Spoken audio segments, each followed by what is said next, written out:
Morning, welcome to SU lectures. यहाँ पर आज हम करेंगे टॉपिक फ्रेगमेंटेशन।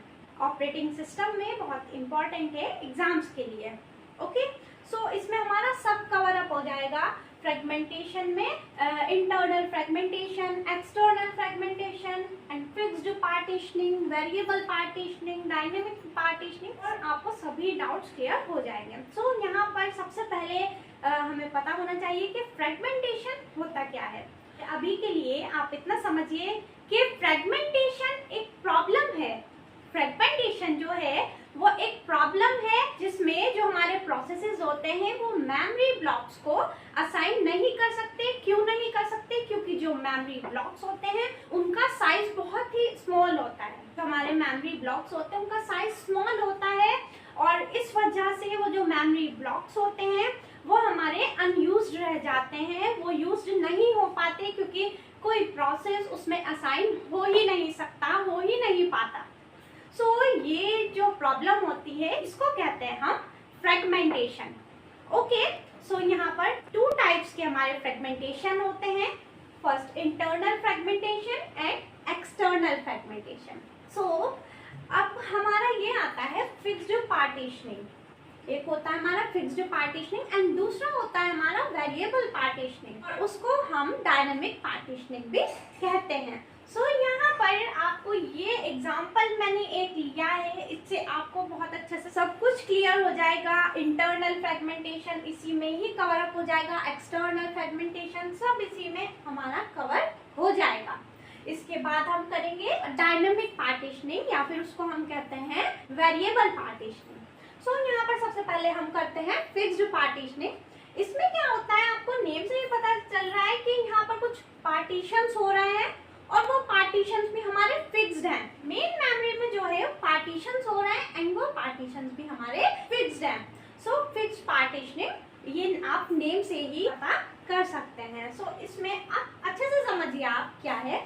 यहाँ पर मान लीजिए हमारे पास प्रोसेसेस हैं, process P1, process P2, process P3 and process P4, जो कि यहाँ पर एज एन एग्जाम्पल मैंने यहाँ पर ये प्रोसेस, ये P1 है, ये 4 MB का है, P2 4 MB का है। ये जरूरी नहीं है कि ये प्रोसेसेस सेम MB के ही हो या सेम साइज के ही हो, ये जरूरी नहीं है। यहाँ पर ये प्रोसेस 10 MB का भी हो सकता था, यहाँ पर ये 6 MB का भी हो सकता था, यहाँ पर ये 2 MB का भी हो सकता था, या यहाँ पर ये 1 MB का भी हो सकता था।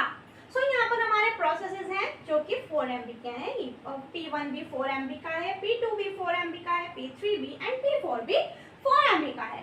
सो यहाँ पर हमारी ये मेन मेमोरी है, ये जो है ये हमारी मेन मेमोरी है, जिसमें हमारा यहाँ पर तो ऑपरेटिंग सिस्टम है। ऑपरेटिंग सिस्टम लोड हुआ है जिसको हम बूटिंग भी कहते हैं। सो यहाँ पर इस मेन मेमोरी में ये जगह तो हमारी ऑपरेटिंग सिस्टम की है।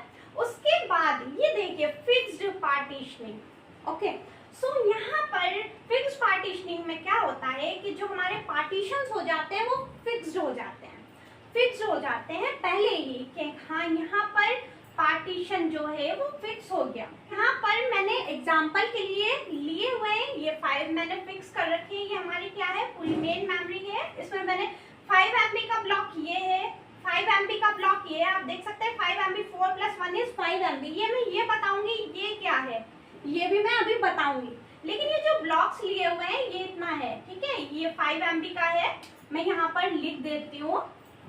ठीक है, ये हमारा कितने का है, 5 MB। ओके, सो यहाँ पर ये भी हमारा 5 MB का है। मेमोरी ब्लॉक्स हैं ये सब। सो ये भी हमारा 5 MB का है एंड ये भी हमारा 5 MB का है। एंड आप ये भी देख लीजिए कि इसमें ये ब्लॉक्स जो है सब सेम साइज के होने जरूरी है, ये फिक्स नहीं है। पर ये भी हो सकता था कि ये वाला जो ब्लॉक है वो 6 MB का हो सकता था, ये वाला जो ब्लॉक है वो 2 MB का भी हो सकता था, ये वाला जो ब्लॉक है वो 3 MB का भी हो सकता था, ये वाला ब्लॉक 4 MB का भी हो सकता था। तो ऐसे डिफरेंट भी ये हो सकते हैं। यहाँ पर ये सिर्फ एग्जाम्पल है।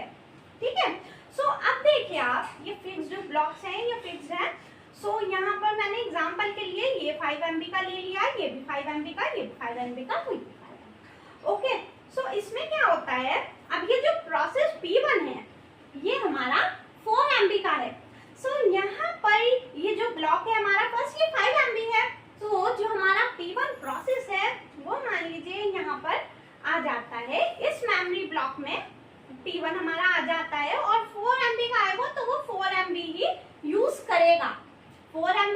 करेगा।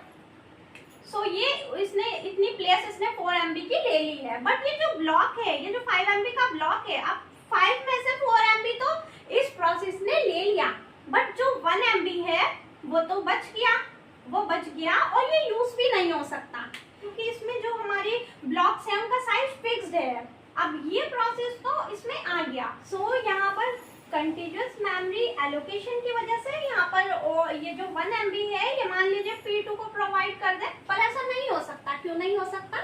कंटीन्यूअस मेमोरी एलोकेशन की वजह से ऐसा नहीं हो सकता। तो यहाँ पर जो हमारा P1 प्रोसेस P1 है वो इस मेमोरी ब्लॉक में चला गया, उसने अपनी जगह ले ली, तो और ये बच गई 1 MB जो है वो तो बच गई यहाँ पर।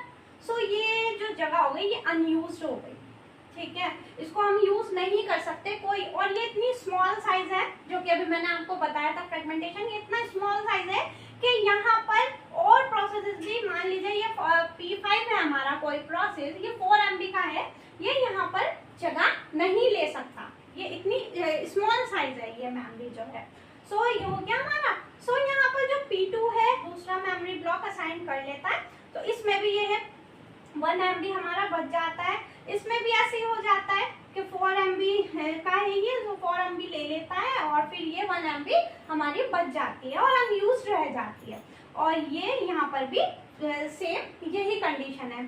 सो आप ये देख लीजिए, ये जो हमारी अनयूज्ड रह गई है मेन मेमोरी के अंदर जो हम बता रहे हैं, मेन मेमोरी में जो हम अनयूज्ड मेमोरी बता रहे हैं, सो ये हमारी अनयूज्ड रह गई है 1 MB की, यहाँ पर ये हमारी अनयूज्ड रह गई है, यहाँ पर ये हमारी अनयूज्ड रह गई है, यहाँ पर ये हमारी अनयूज्ड रह गई है। सो इसको हम कहते हैं इंटरनल फ्रेगमेंटेशन।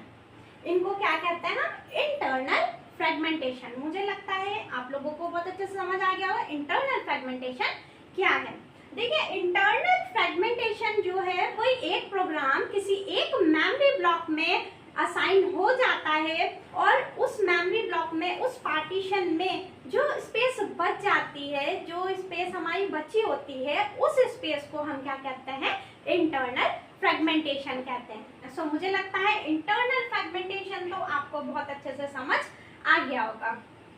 ओके, सो अब हम बात करते हैं एक्सटर्नल फ्रेगमेंटेशन की। एक्सटर्नल फ्रेगमेंटेशन क्या होता है?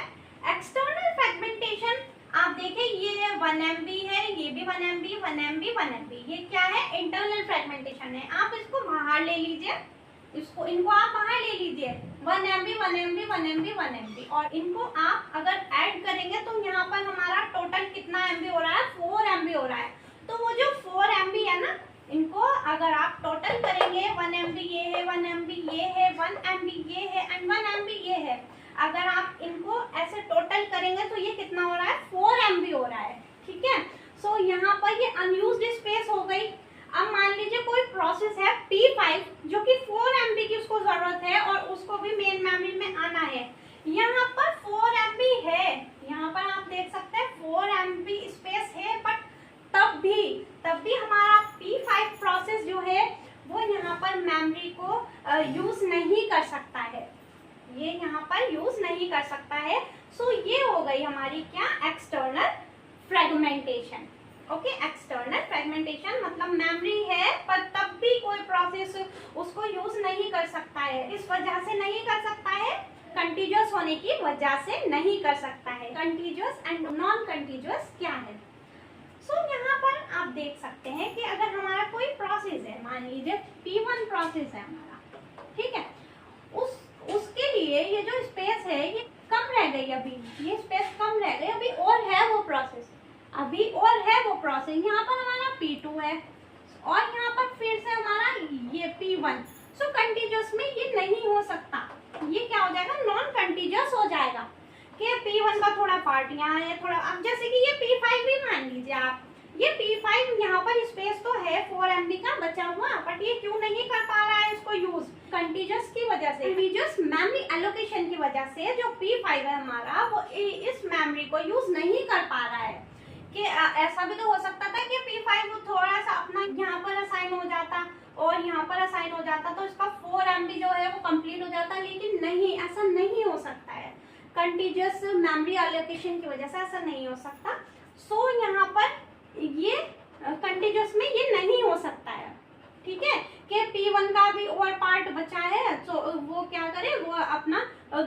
ब्लॉक को दे दे, नो, ये नहीं अलाउ है।